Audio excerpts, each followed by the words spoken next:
Mo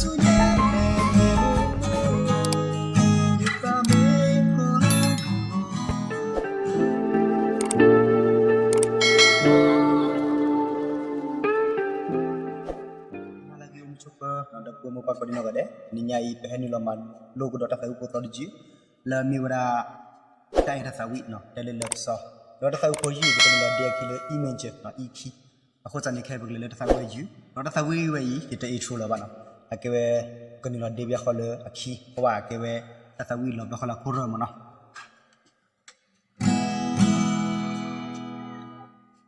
le sunya pa pi ya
Okay na tau po way di niya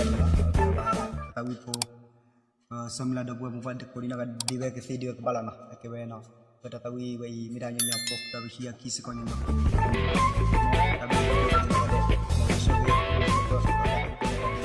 tabi